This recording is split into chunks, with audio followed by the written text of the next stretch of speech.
yafqahu qawli. Hadirin hadirat sidang jamaah salat maghrib yang dimuliakan Allah, para pendengar Radio Baitur Rahman RRI dan radio swasta lainnya yang menyiarkan secara langsung halaqah maghrib dari Masjid Raya, rahimani wa rahimakumullahu jami'an. Para jamaah yang mulia, alhamdulillah kembali atas rahmat Allah Subhanahu wa taala kita dipertemukan dalam kajian halaqah maghrib kita tentang akhlak. Dan yang lalu kita sudah mulai membahas dengan rujukan kitab Khuluqul Muslim, akhlak seorang muslim, yang ditulis oleh ulama dan da'i besar Mesir, Syekh Muhammad Al-Ghazali. Di dalam kitab beliau yang lalu kita sudah membahas akhlak yang beliau tempatkan di kedua, yang harus ada pada seorang muslim setelah yang pertama as-sidqu, kejujuran. Yang kedua beliau letakkan adalah al-amanah. Dan kita sudah membahas pada kesempatan yang lalu pengantar tentang amanah ini, bahawa Syekh Muhammad Al-Ghazali menyebutkan bahawa amanah di dalam pandangan Allah Subhanahu wa taala atau dalam pandangan syariat Islam sangat luas ruang lingkupnya,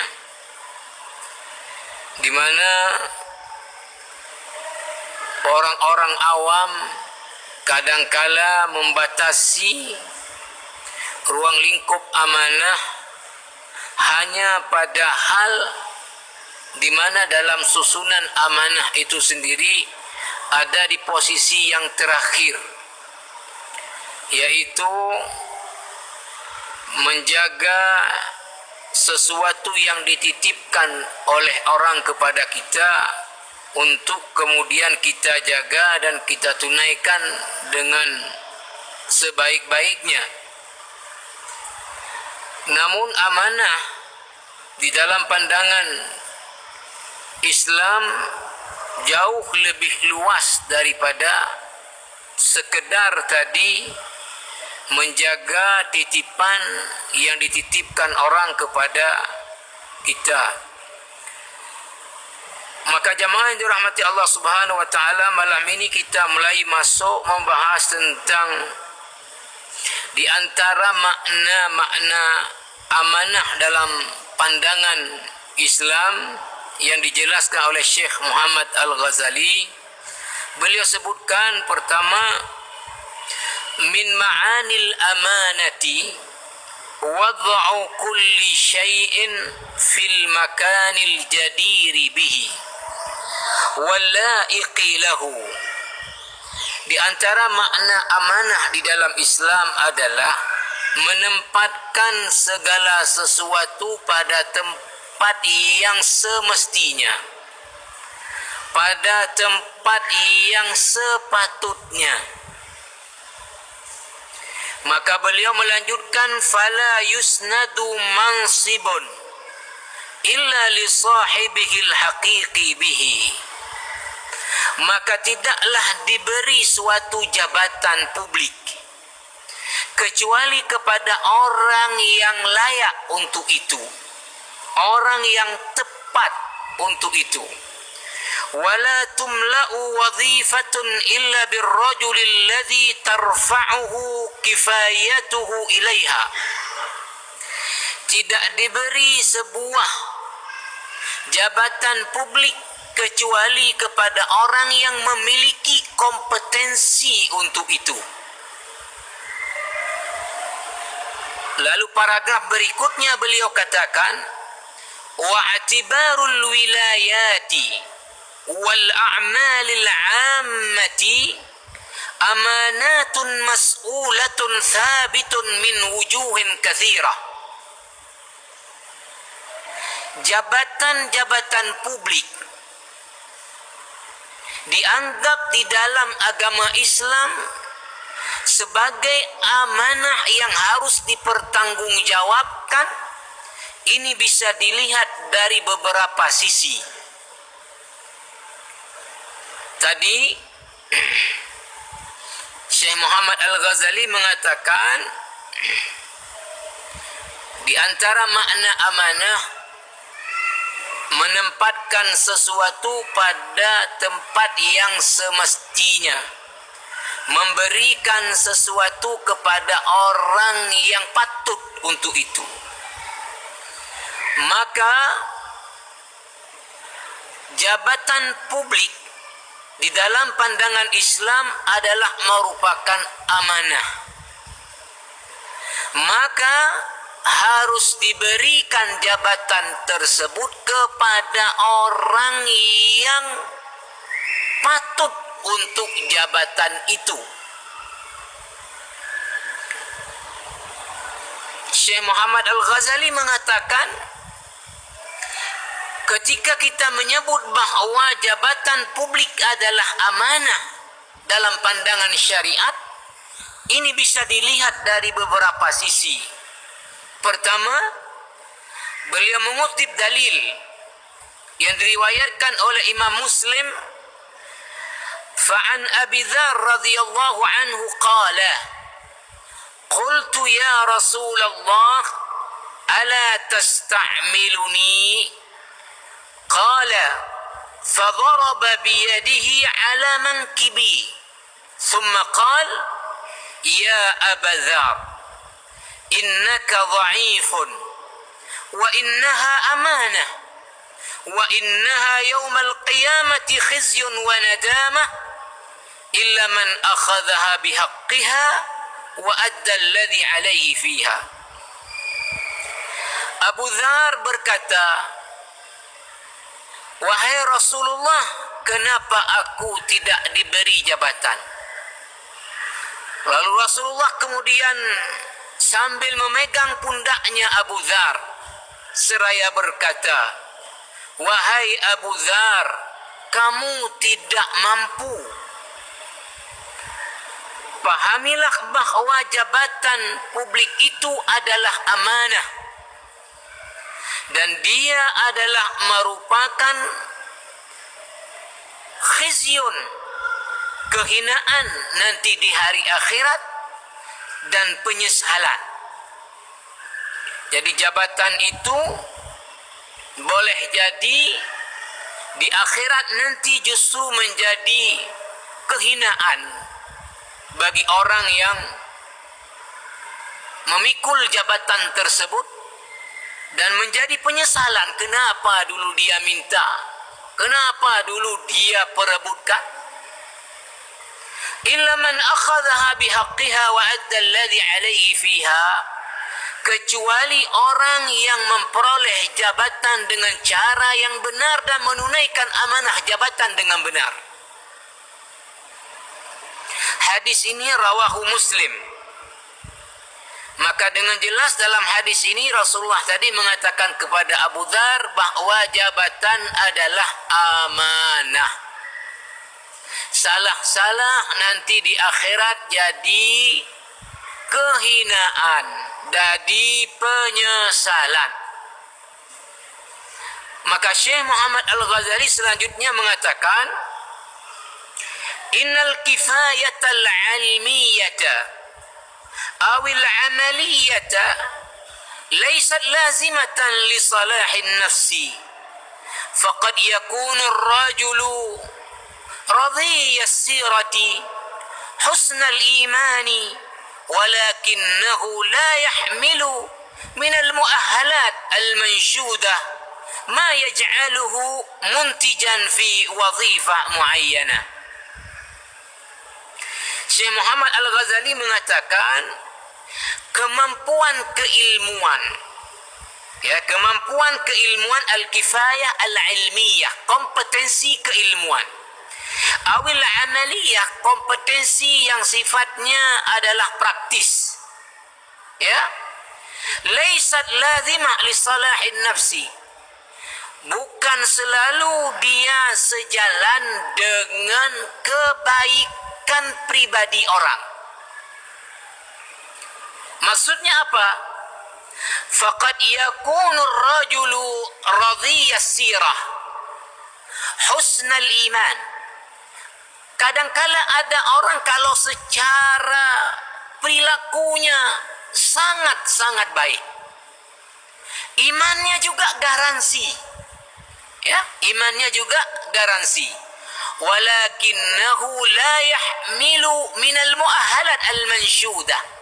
Tapi dia tidak memiliki kompetensi yang dituntut untuk suatu jabatan tertentu di mana dia akan mampu menjalani jabatan tersebut. Maknanya apa jamaah rahimakumullah? Bahwa ini Syekh Muhammad Al-Ghazali, kalau kita baca dari maksudnya, Abu Dzar dari sisi kepribadian tidak diragukan, keimanan tidak diragukan,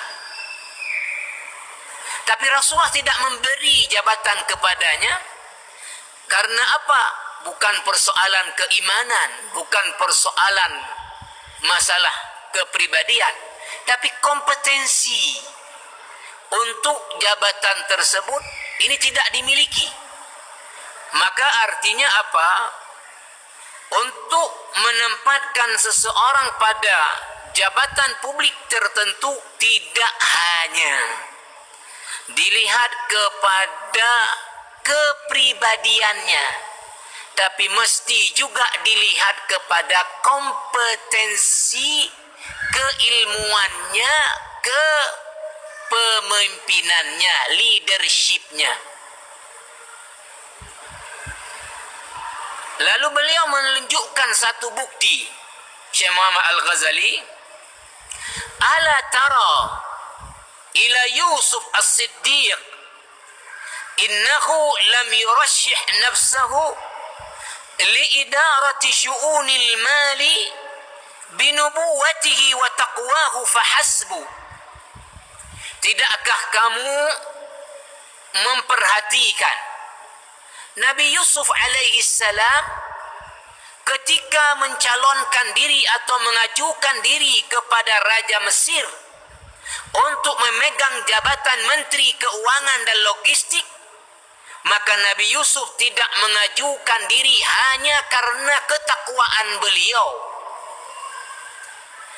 Tidak hanya karena ketakwaan beliau, bal bihifdhihi wa ilmihi aidan, tetapi akan tetapi Nabi Yusuf mengajukan diri untuk menjadi Menteri Keuangan dan Menteri Logistik kepada Raja Mesir adalah karena keilmuannya yang beliau kuasai tentang logistik dan keuangan, di samping memang ketakwaannya.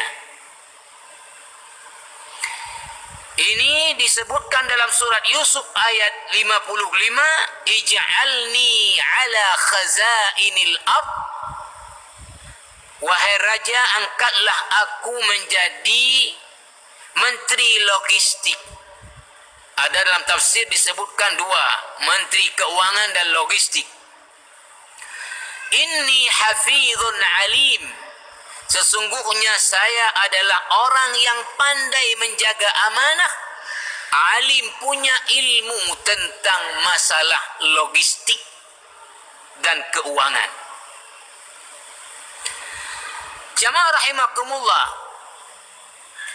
beliau menjelaskan, wa Abu Dzar lamma talaba al-wilayata lam yarahu ar-rasulu jaldan laha fahadzarahu minha. Ketika Abu Dzar meminta jabatan kepada Rasulullah, Rasulullah tidak melihat Abu Dzar punya kompetensi untuk itu, maka Rasulullah melarangnya untuk memegang jabatan tersebut. Selanjutnya jamaah rahimakumullah, Syekh Muhammad Al-Ghazali menulis ini yang penting. Wal amanatu taqdi bi an nastafiya lil a'mali ahsanan nasi qiyaman biha.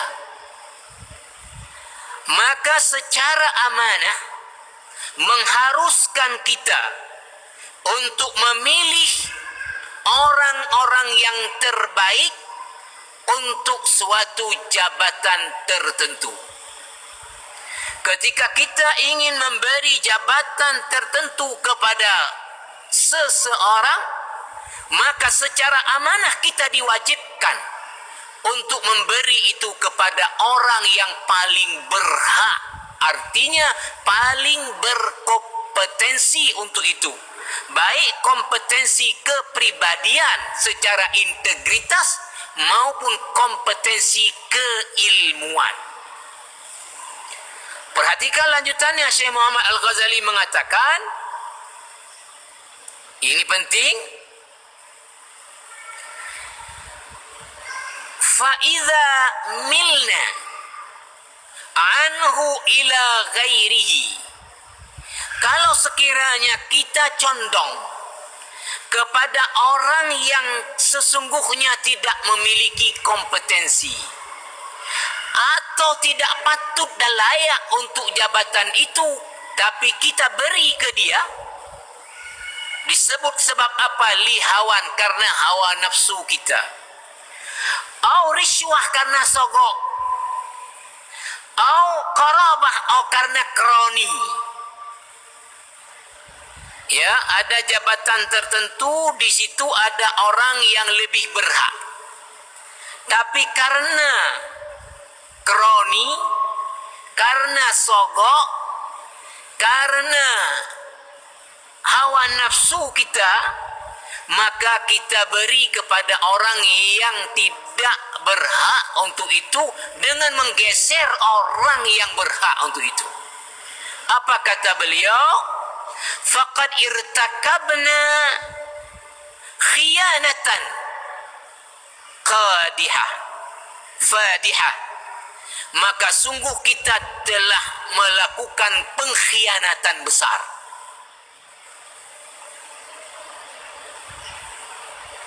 Ketika kita memberikan satu jabatan, padahal ada di situ orang yang paling tepat karena kompetensinya, tapi kita geser untuk kita tempatkan orang yang sesungguhnya tidak berhak. Tapi karena kroni, karena konco, karena kelompok, karena ada dia kasih sogok, karena maka ini secara amanah kita telah melakukan pengkhianatan besar terhadap amanah.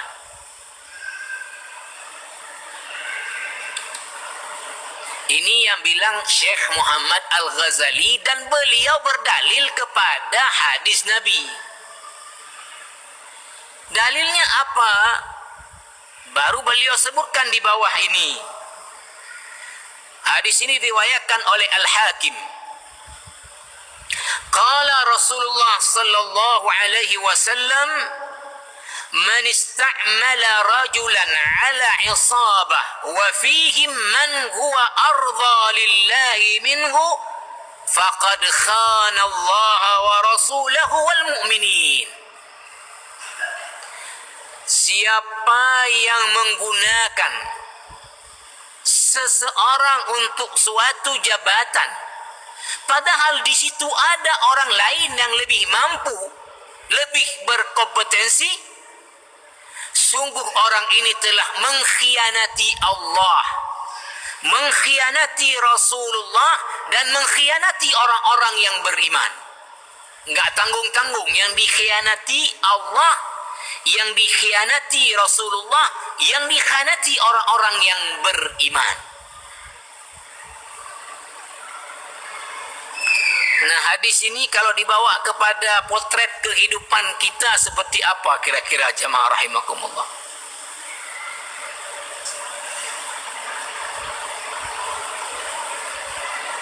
Ya masing-masing kita lah memberi penilaian. Bagaimana kalau hadis ini dibawa ke potret ya kehidupan kita. Kemudian jamaah rahimakumullah, kita lanjutkan apa yang tulis Syekh Muhammad Al-Ghazali, dalil berikutnya. Wa an Yazid ibni Abi Sufyan qala li Abu Bakar As-Siddiq hina ba'athani ila Syam, ya Yazid, inna laka qarabatan asaita an tu'thirahum bil imarati wa dhalika akthar ma akhafu alayka ba'da ma qala Rasulullah sallallahu alaihi wasallam. Di dalam hadis ini juga rawahu Al-Hakim, diberi footnote di bawah ini, rawahu Al-Hakim. Anaknya Abu Sufyan, ya, Yazid ibni Abi Sufyan, berkata kepadaku Abu Bakar As-Siddiq ketika Abu Bakar menjadi khalifah dan Abu Bakar mengutus Yazid ke negeri Syam untuk menjadi pemimpin di negeri Syam, diutus oleh Abu Bakar As-Siddiq. Negeri Syam kalau sekarang berarti ya Palestin, Suria, ya, Jordania, ya. Ini dulu nama wilayahnya adalah wilayah negeri Syam. Apa kata Abu Bakar ketika mengangkat Yazid menjadi pemimpin di wilayah Syam yang diutus oleh Abu Bakar? Ya Yazid, kata Abu Bakar, wahai Yazid, innalaka qarabatan, kamu itu ada kroni, ada famili, ya, ada famili. Asaita an tu'thirahum bil imarah, ya, ini jangan-jangan kamu nanti terpengaruh sehingga memberi jabatan kepada keluargamu, mendahulukan keluargamu daripada orang lain. Ini diingatkan Yazid oleh Abu Bakar. Wahai Yazid, kamu punya keluarga. Jangan sampai keluargamu kamu dahulukan daripada orang lain yang lebih mampu. Tapi karena keluarga, kamu dahulukan keluarga daripada orang lain yang lebih mampu. وَذَلِكَ أَكْثَرْ مَا أَخَافُ عَلَيْكَ, inilah yang paling saya takut dari kamu wahai Yazid, kata Abu Bakar. Ba'dama qala Rasulullah sallallahu alaihi wasallam, setelah Rasulullah sallallahu alaihi wasallam bersabda. Apa kata Rasulullah yang disampaikan oleh Abu Bakar kepada Yazid, dan Yazid menyampaikan ulang? Man wuliya min amril muslimina syai'an fa'ammara alaihim ahadan mahabatan fa'alaihi la'natullahi la yaqbalu Allahu minhu sarfan wala adlan hatta yudkhilahu jahannam. Ini hadis, ya, jamaah rahimakumullah, rawu Al-Hakim juga. Siapa, kata Rasulullah, wuliya min amril muslimina syai'an, diberi jabatan untuk mengurusi urusan umat Islam, artinya dapat jabatan publik. Fa'ammara alaihim ahadan, lalu dia angkatlah, ya, orang di bawah dia itu, dia angkat, dia beri jabatan di bawah dia ke orang lain. Misalnya Yazid tadi gubernur, kan perlu banyak orang di bawah dia. Lalu dia angkatlah seseorang mahabatan, karena nepotisme. Mahabat ini nepotisme, ya, karena nepotisme. Fa'alaihi la'natullah, atas orang ini laknat Allah. Atas orang ini laknat Allah subhanahu wa ta'ala. La yaqbalu Allahu minhu sarfan wala adlan hatta yudkhilahu jahannam. Bahkan tidak diterima dari orang ini, ya, suatu sikap, artinya mungkin, ya, kalau boleh saya pahami ini, ya, untuk kemudian, ya, katakanlah menghapus kesalahan dia itu hingga Allah memasukkannya ke dalam neraka jahanam. Ini yang Abu Bakar pesankan kepada Yazid, karena tahu Yazid ini ada keluarga besar. Jangan sampai nanti dia berikan jabatan-jabatan kepada keluarganya, padahal keluarganya tidak mampu dan orang lain lebih mampu. Cuma karena kroni nepotisme, maka diberikanlah kepada kroni tadi berdasarkan kepada nepotisme. Jamaah rahimakumullah, Syekh Muhammad Al-Ghazali kemudian melanjutkan. Beliau mengatakan, jamaah yang mulia, wal ummatul lati la amanata fiha hiya al-ummatu allati ta'bathu fiha asy-syafa'atu bil masalih al-muqarrarah wa tatishu bi aqdari ar-rijal al-aqfa'i lituhmilahum wa tuqaddima man dunahum. Umat yang dianggap tidak memiliki amanah atau tidak memegang amanah, atau istilahnya masyarakat atau komunitas yang dianggap tidak menjalankan amanah, adalah umat yang memberikan jabatan-jabatan publik kepada orang-orang karena faktor syafaat. Karena faktor syafaat. Ya, kalau istilah kita mah kai pilih lo, kai dukung lo, ala ana mampu mah payah. Tajo karena bakat syafaat. Karena syafaat. Padahal tidak punya kemampuan untuk duduk di situ, tapi karena kai dukung dayo, kai mabih dayo. Jadi umat atau komunitas, kata Syekh Muhammad Al-Ghazali, yang dianggap tidak menjalankan amanah adalah masyarakat ketika memberikan jabatan publik kepada orang-orang karena syafaat. Karena syafaat, bukan karena kompetensi. Awak draw. Halak bangai-bangai, awak draw. Halak tanggang-tanggang, tim ses.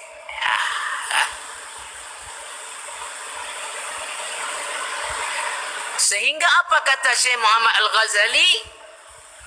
Mendahulukan orang-orang yang tidak punya kompetensi dengan menyampingkan orang-orang yang punya kompetensi. Maka kadang-kadang ketika memang pemerintah punya keinginan bagus agar jabatan publik itu dibuka secara luas, kemudian dibentuk tim ad hoc, kemudian diuji kompetensinya. Tetapi ketika dilihat cara menjalankan itu oleh orang-orang tertentu tidak objektif, maka banyak orang tidak mau ikut. Mampu tak ikut urang kana. Habis bateri bentuk. Gohlom dibuka pengumuman jabatan, kamu tahu urang inat. Bodoh dah ya pegat presentasi gini ya. Habis bateri. Urang kana gohloi pegatnya.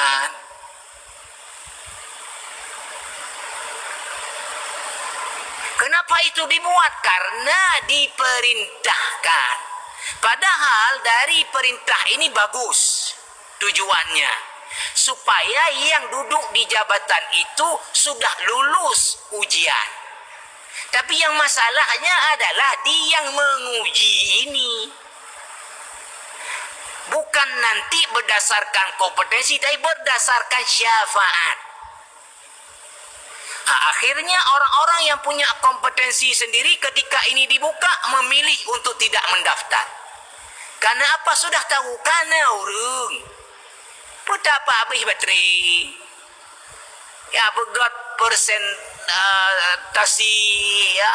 Siapkan draft, kemudian siapkan program, kemudian paparkan nanti.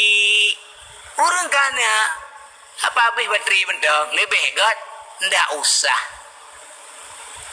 Tapi kalau sekiranya ini dijalankan dengan baik, saya pikir orang-orang yang punya kompetensi, kalau objektif, mereka akan masuk.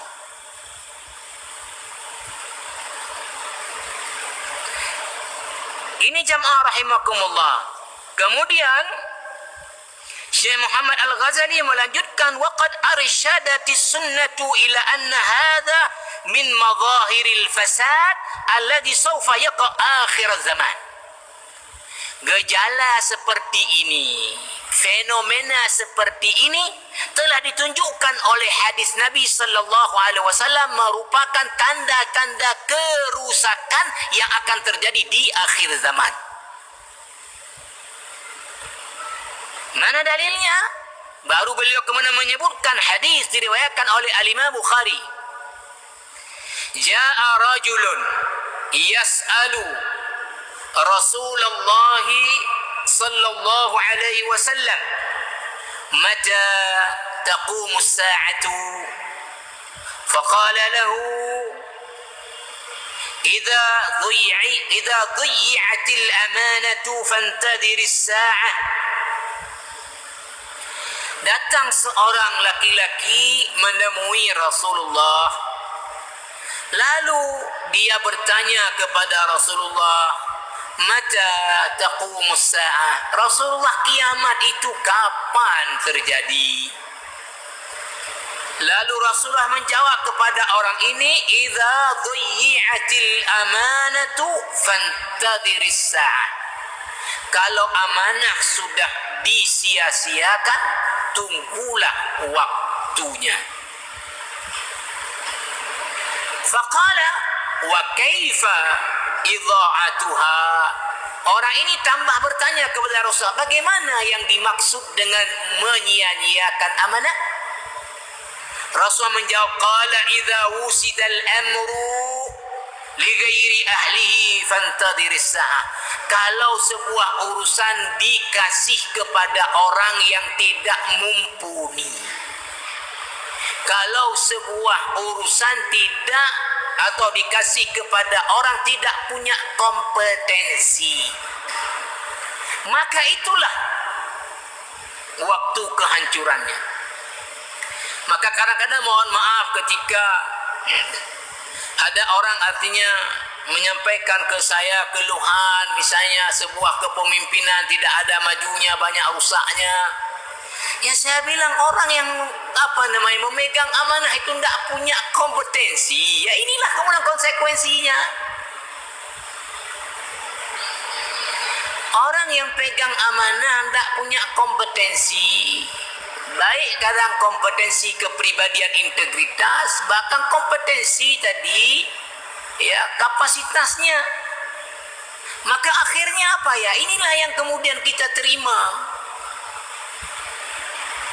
Maka banyak orang kemudian mengeluh, bahkan ya mohon maaf saya tidak dengar, tapi saya tidak dengar langsung, mendengar orang-orang komen pada waktu kenduri kebangsaan bagaimana misalnya presiden mengkritisi anggaran begitu besar tapi kemiskinan, ini ada tata kelola yang bermasalah. Kemudian Pak Surya juga perlu mengomentari. Nah, artinya jamaah rahimakumullah, ya,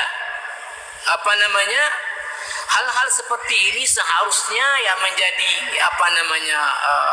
renungan kita, ya, bahwa kalau memang sebuah tadi jabatan publik diberi kepada yang tidak punya kompetensi, inilah ujung-ujungnya kemudian ya tidak menemui hasil yang kemudian membahagiakan. Karena waktu kita jamaah rahimakumullah, subhanakallahumma bihamdika asyhadu an la ilaha illa anta astaghfiruka wa atubu ilaik. Assalamualaikum warahmatullahi wabarakatuh.